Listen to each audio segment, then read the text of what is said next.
173వ శ్లోకము. విశ్వమాత జగద్ధాత్రి విశాలాక్షి విరాగిణి ప్రగల్భ పరమోదార పరామోద మనోమయీ. ఈ శ్లోకంలోని మొదటి నామము విశ్వమాత. ఇది 934వ నామము. ఇది 4 అక్షరాల నామము.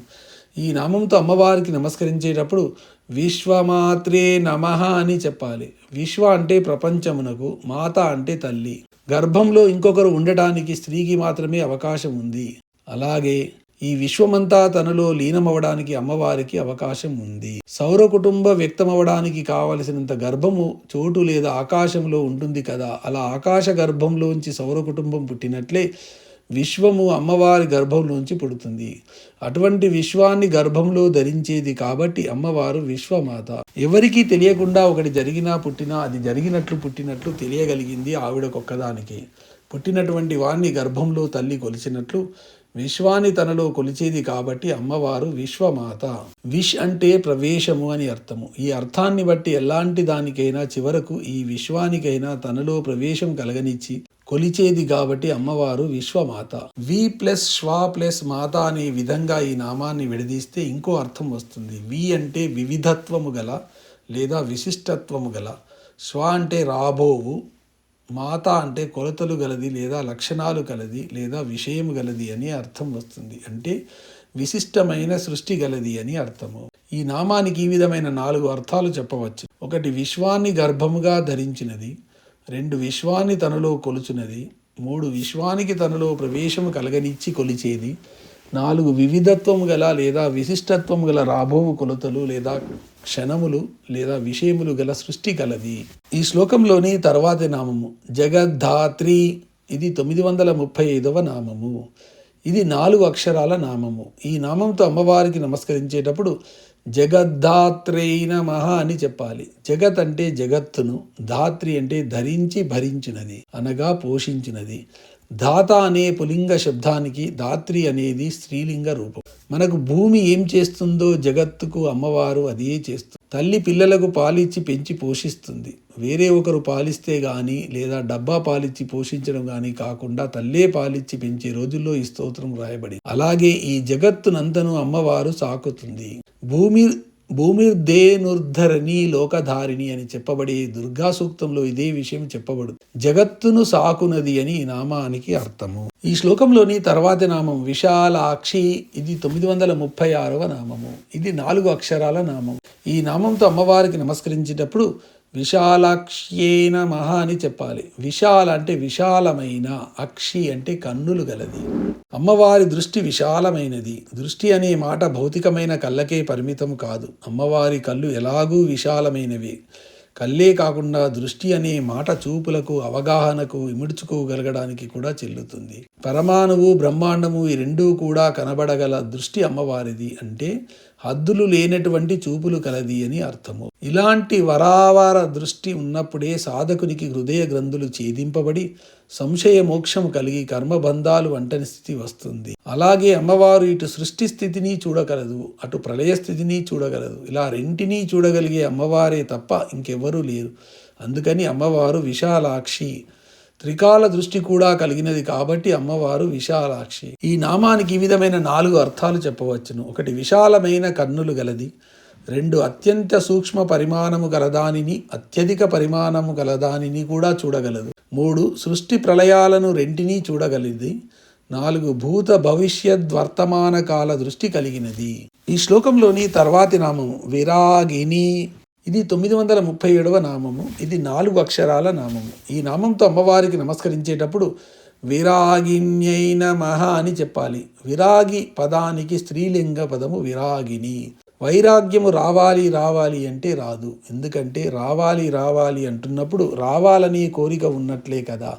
కోరికలు ఉన్నంత కాలము రాగము ఉన్నట్లే. రాగము ఉంటే వైరాగ్యము రాదు. కాబట్టి వైరాగ్యము మనము కోరుకుంటే వచ్చేది కాదు. వైరాగ్యం అనే పేరుతో ఒక్కొక్క దాన్ని వదిలివేయడం కాదు చేయవలసింది. అలా వదిలివేసేవి అవసరం అని తెలియడం వైరాగ్యం. చిత్తవృత్తి పూర్తిగా నిరోధింపబడితే కానీ ఇది తెలియదు. వాస్తవానికి అప్పుడే మనలో వైరాగ్యం సిద్ధిస్తుంది.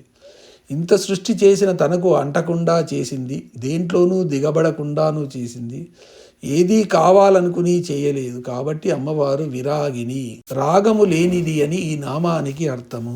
ఈ శ్లోకంలోని తర్వాతి నామము ప్రగల్భ.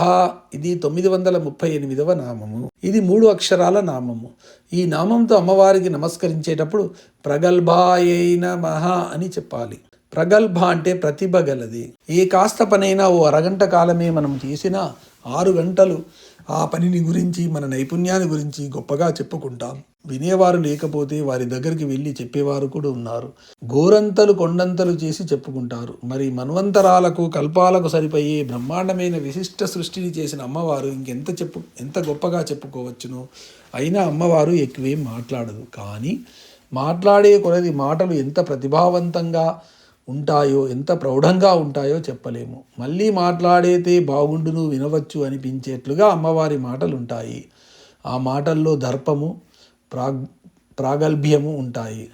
సరస్వతీదేవియే అమ్మవారి మాటల ముందు తన వీణానాదము కూడా సరితూగలేదని వీణ వాయించడము ఆపివేసింది అని సౌందర్యలహరిలో చెప్పబడింది. దర్పముతో కూడిన ప్రతిభావంతమైన మాటలు గలది అని ఈ నామానికి అర్థము. ఈ శ్లోకంలోని తర్వాతి నామము పరమోదార. ఇది 939వ నామము. ఇది 5 అక్షరాల నామము. ఈ నామంతో అమ్మవారికి నమస్కరించేటప్పుడు పరమోదారాయై నమః అని చెప్పాలి. పరమ అంటే ఉత్కృష్టమైన, ఉదార అంటే ఔదార్యము కలది. అమ్మవారిది ఇచ్చే గుణమే గాని పుచ్చుకునే గుణం కాదు. ఇంతమంది జీవుల్ని పోషించడానికి ఎన్ని రకాలుగా వారిని ఆవిడ ఆదుకుంటుందో ఆలోచిస్తే అమ్మవారి ఔదార్య గుణము అర్థమవుతుంది. పరమ ప్లస్ ఉత్ ప్లస్ ఆర అంటే పరమోదార అన్న విధంగా విడదీస్తే ఉత్తమోత్తమమైన లేదా పరమైన ఊర్ధ్వ దిశగాలాగే కిరణాలు కలిగినది అనే అర్థం వస్తుంది. అంటే ఉపాసకులకు సాధనలో కుండలినీ శక్తిని ఊర్ధ్వ దిశగా చరింపచేసేది అని ఇంకో అర్థం. ఈ శ్లోకానికి 2 అర్థాలు చెప్పవచ్చును. ఒకటి ఉత్కృష్టమైన ఔదార్య గుణము కలది. 2 యోగ సాధకుల ఉపాసనలో ఉత్తమోత్తమైన ఊర్ధ్వ దిశగా వారి కుండలినీ శక్తిని చరింపచేయునది. ఈ శ్లోకంలోని తర్వాత నామము పరామోద. ఇది 940వ నామము. ఇది 4 అక్షరాల నామము. ఈ నామంతో అమ్మవారికి నమస్కరించేటప్పుడు పరామోదాయై నమః అని చెప్పాలి. పరా ప్లస్ ఆమోద, పరమానంద స్వరూపిణి. ఇంద్రియాలు, మనస్సు పట్టేదాకా ఉండేది మోదము, సంతోషము. ఆ పైన కూడా ఉండేది ఆమోదము. సాధారణంగా అందరూ కొద్దో గొప్ప మంచి జరిగినప్పుడు, మంచిని చూస్తున్నప్పుడు సంతోషిస్తారు. ప్రపంచంలో మొత్తం సంతోషం ఎంత ఉంటుందో దాంట్లోంచి కొంత అప్పు తెచ్చుకున్నట్లు ఉంటుంది. ఇలా మనం పొందే సంతోషము అంటే మొత్తం సంతోషాన్ని మనలో ఎవరు ఒక్కసారిగా పొందలేరు. వేరువేరు చోట్ల వారందరూ వేరువేరు కాలాల్లో పొందే సంతోషాలన్నింటినీ కలుపుకున్న ఈ మొత్తం సంతోషానికి చాలదేమో. కానీ అమ్మవారు పొందే సంతోషం ఎంతటిదంటే ప్రపంచంలో మొత్తం సంతోషం ఎంత ఉంటే అంతటిది. అంతటి సంతోషాన్ని పొందగల అమ్మవారి నామము పరామోద. అసలు ఆ పరామోద స్వరూపమే అమ్మవారు. ఆమోదము అంటే సంతోషమనే కాక పరిమళమనే అర్థము కూడా ఉంది. పరిసరాల్లో ఉన్నటువంటి గాలితో కానీ రాబడేదే ఈ పరిమళము. ప్రపంచంలో ఉండే పరిమళమంతా అమ్మవారి సాన్నిధ్యంలో వ్యక్తమై ఉంటుందని ఈ పరామోద నామము సూచిస్తుంది. పువ్వులో తేనె ఉన్నట్లు మన ప్రజ్ఞలో ఈ పరామోదం ఉంటుంది. ఈ తేనె బొట్టు వల్ల తొడిమెకు, పువ్వుకు పట్టు ఉంటుంది. జీవుడికి మరో జన్మ కూడా తప్పనిసరి అయితే వ్యాధి, జరామృత్యువులు ఈ పట్టును తెంపేస్తాయి.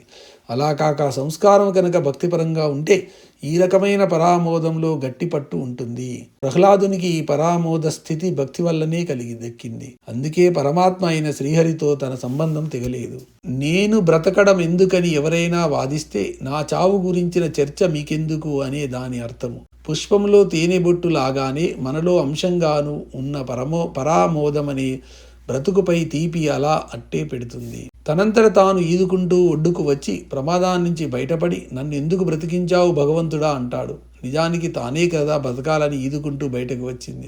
ఇది కూడా పుష్పంలోని తేనెబొట్టు లాంటి మనలోని పరామోదం అంశము తాలూకా ఆశే. స్త్రీలకు ఈ ఆశ మగవారి కంటే కొంచెం ఎక్కువగా ఉంటుంది. ఈ నామానికి ఈ విధమైన 4 అర్థాలు చెప్పవచ్చు. 1 ఇంద్రియాల యొక్క, మనస్సు యొక్క పరిధులు దాటిన ఆనంద రూపము. 2 ప్రపంచంలోని మొత్తం ఆనందం యొక్క రూపము. 3 ప్రపంచంలోని మొత్తము పరిమళం యొక్క స్వరూపము. 4 ప్రతి జీవిలోనూ పుష్పములోనూ తేనెబొట్టులా బ్రతుకుపై ఆశను, తీపిని కలగజేసే ఆనంద స్వరూపిణి. ఈ శ్లోకంలోని చివరి నామము మనోమయీ, ఇది 941వ నామము. ఇది 4 అక్షరాల నామము. ఈ నామంతో అమ్మవారికి నమస్కరించేటప్పుడు మనోమయ్యై నమః అని చెప్పాలి. మనోమయి అంటే మనస్సు స్థానముగా గలది. మననము చేయగలిగేది మనలో మనస్సే. దేని గురించి ఆలోచన వస్తే అది మనస్సును నింపుతుంది. పరమాణువు నుండి బ్రహ్మాండము దాకా ఇమిడగల కళ్ళను కలిగినది మాత్రమే కాదు, అమ్మవారు పరమాణువులోను బ్రహ్మాండంలోను కూడా ఇమిడగల అష్టసిద్ధులు గలది కూడా. అటు సూక్ష్మమైన ఆకాశతత్వానికి ఇటు స్థూలమైన పదార్థతత్వానికి మధ్య ఉండే ద్వారం లాంటిది మనస్సు. అందుకని అమ్మవారు సూక్ష్మస్థితిలో ఉన్న స్థూలమైన రూపంలో ఉన్నా కూడా మనస్సు నింపుకోగలదు. కాబట్టి అమ్మవారు మనోమయి. శుద్ధ బ్రహ్మమునకు మనస్సే స్థానమని చెబుతారు. కాబట్టి అమ్మవారు మనోమయి అని కూడా చెప్పవచ్చు. మన మనస్సు ఏ ఆకారం కోరుకుంటుందో ఆ ఆకారంలోని ఆ రూపంలోని వ్యక్తం కాగల అమ్మవారు పొందే రూపము మన మనస్సును బట్టి ఉంటుంది. కాబట్టి అమ్మవారు మనోమయి. సూక్ష్మము స్థూలము, అతి స్వల్పము అత్యధికము మొదలగు జంటలలోని రెంటినీ తనయందు ఇముడ్చుకోనగల లేదా అనుసంధానము చేయగల మనస్సును స్థానముగా గలది లేదా స్వరూపముగా గలది అని ఈ నామానికి అర్థము.